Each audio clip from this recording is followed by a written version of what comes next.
Oke, selamat siang. Assalamualaikum warahmatullahi wabarakatuh.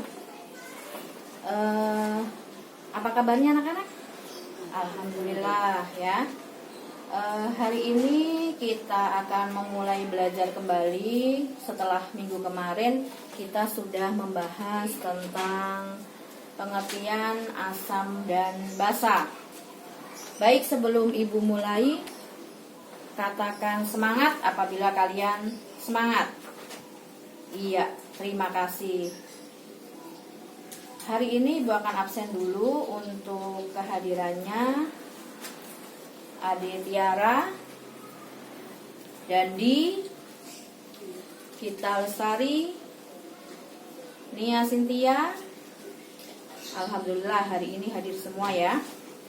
Baik, untuk pertemuan kali ini akan dilanjutkan setelah kita membahas pengertian asam dan basa di minggu kemarin menurut Arrhenius, Bronsted Lowry, dan Lewis. Asam itu apa kemarin pengertiannya? Iya, betul, asam adalah zat yang apabila dilarutkan ke dalam air akan menghasilkan ion H+. Nah, untuk mengetahui apakah itu asam atau basa, caranya bagaimana? Dijilat, ya, diminum, ya. Seumpamanya kita tidak tahu oke, contoh asam apa misalnya? Ya, betul, es jeruk misalnya. Kemudian kalau basa, sabun.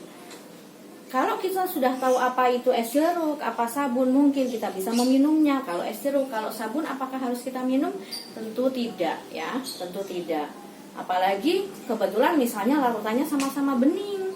Coba, misalnya ada cairan bening. Coba ibu suruh menentukan mana yang asam, mana yang basa. Apakah kalian akan minum atau mencobanya? Ragu-ragu bukan? Nah iya, makanya nanti digunakan apa yang dikatakan dengan indikator. Indikator itu adalah zat atau benda atau apapun juga yang bisa digunakan untuk penentu pembeda. Dalam pelajaran kimia, indikator biasanya ditunjukkan dengan warna yang berbeda, ya, warna yang berbeda untuk jenis asam ataupun basa. Nah, kalau di laboratorium sudah tersedia apa yang dikatakan dengan lakmus merah, lakmus biru. Akan tetapi di beberapa tempat atau di sekitar kita tidak tersedia. Bagaimana kalau tidak tersedia lakmus? Maka digunakan indikator alami. Ya, indikator alami itu didapat dari mana? Didapat dari alam tentunya. Contoh misalnya, ibu tunjukkan. Coba, benda apa ini? Iya, betul, daun pandan, ya, daun pandan. Biasanya buat apa nih daun pandan? Iya, betul, bikin kolak. Bikin apa lagi? Bikin bubur.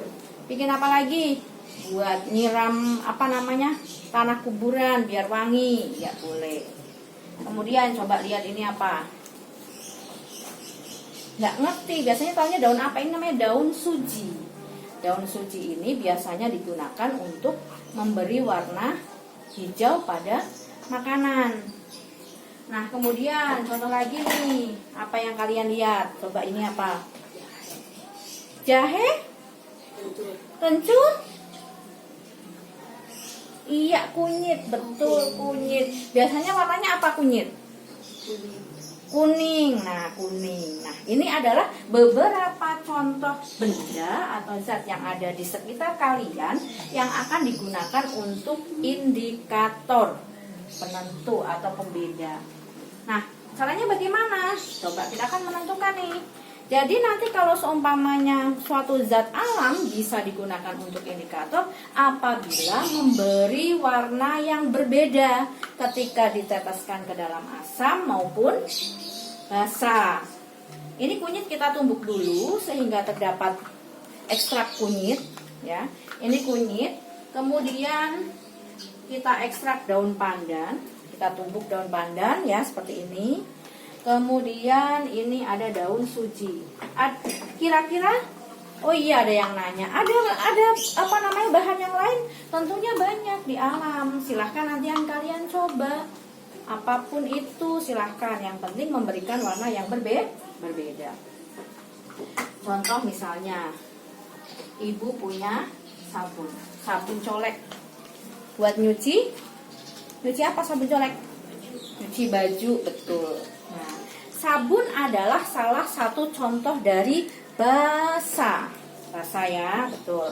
Ini sabun colek, contoh dari basa ya. Kemudian ibu akan tunjukkan kembali. Ada yang tahu ini apa?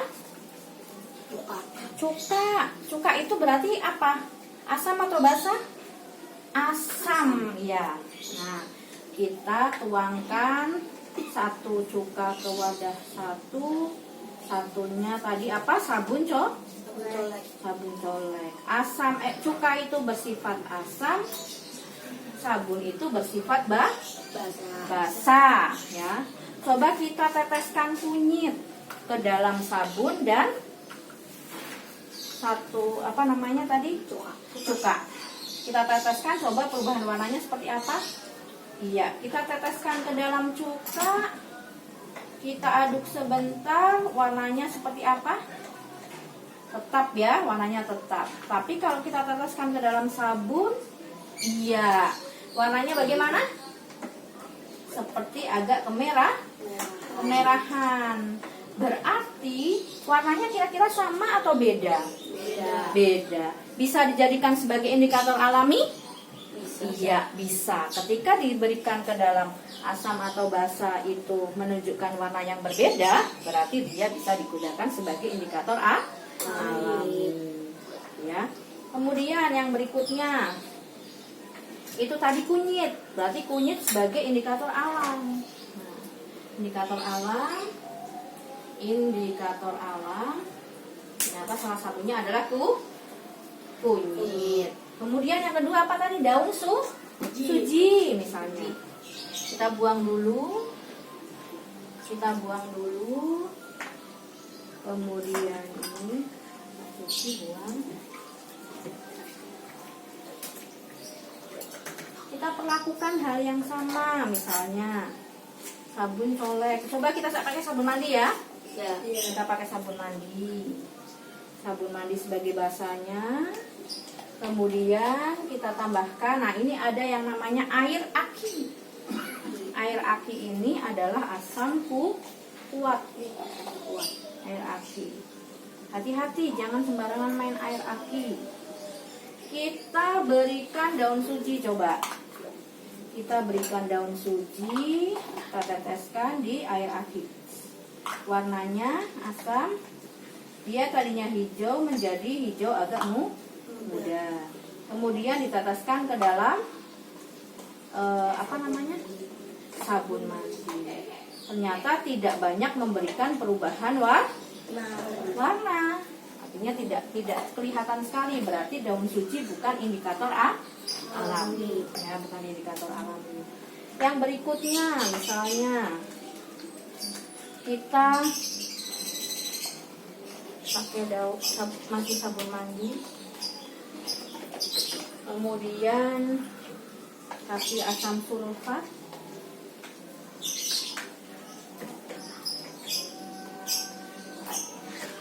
Kita celupkan asam sulfat. Apa tadi yang belum kita gunakan? Daun pandan.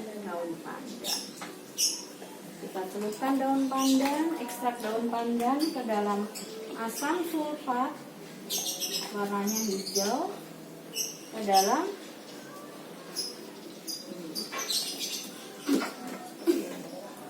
daun pandan ini.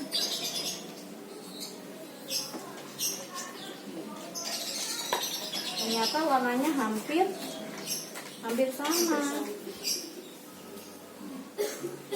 Tidak menunjukkan perubahan yang sangat berarti, maka daun pandan bukan termasuk indikator alami. Jadi yang salah satu benda atau zat yang dapat dijadikan sebagai indikator alam adalah kunyit. Jadi ekstrak kunyit digunakan untuk indikator alam.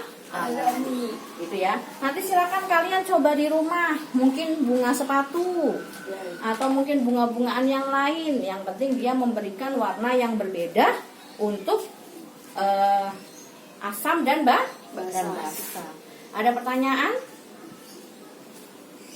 Oke, kalau sudah jelas silahkan ya nanti ya dicoba ya. Minimal 5 bahan alam. Kemudian divideokan menggunakan asam cuka dan sabun colek ya. Silahkan nanti divideokan apakah benda tersebut dapat dijadikan sebagai indikator alam atau tidak. Baiklah, kalau memang tidak ada pertanyaan, tugas Ibu berikan. Mudah-mudahan kalian senantiasa sehat. Demikian untuk pertemuan hari ini. Terima kasih. Assalamualaikum warahmatullahi wabarakatuh. Waalaikumsalam warahmatullahi wabarakatuh.